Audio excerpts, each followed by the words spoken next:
کہ وقوف عرفہ متاثر ہوتا ہے. یہ تو ہم کہتے ہیں اب یوم عرفہ کا روزہ عرفہ کی وجہ سے رہتے ہو تو عرفہ والوں پر تو ہے ہی نہیں.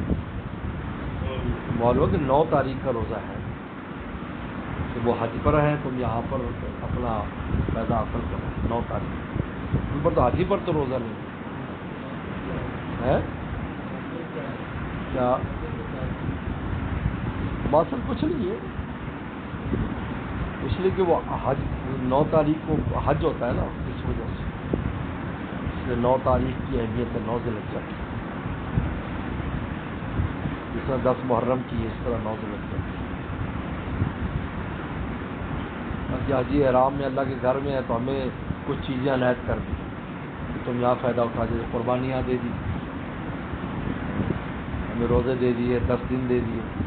حاجی کے لیے تو الگ معاملات, ہمارے لیے الگ معاملات. تو ہمیں محرومی سے بچانے کے لیے اعمال ہمیں دے دیے تاکہ تم بھی فائدہ اٹھاؤ, اور وہ تو ماشاءاللہ گھر پہنچے ہو,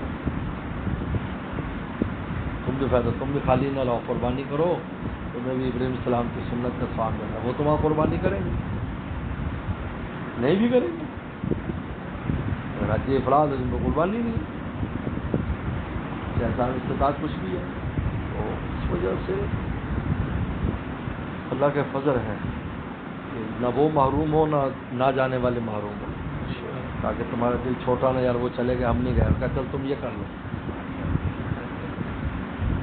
جس ایک عورت نے کہا نا آپ تو حج پر جا رہے ہیں تو میرے پاس تو سواری نہیں ہے, ایک ہی سواری ہے, تو میرا شوہر جا رہا ہے تو میں نہیں جا سکتی آپ کے ساتھ, تو میرے دل پر غم ہے. غم نہ کر, تو رمضان میں عمرہ کرے گی نا تو میرے ساتھ حج کا ثواب ہے. چلی گئی.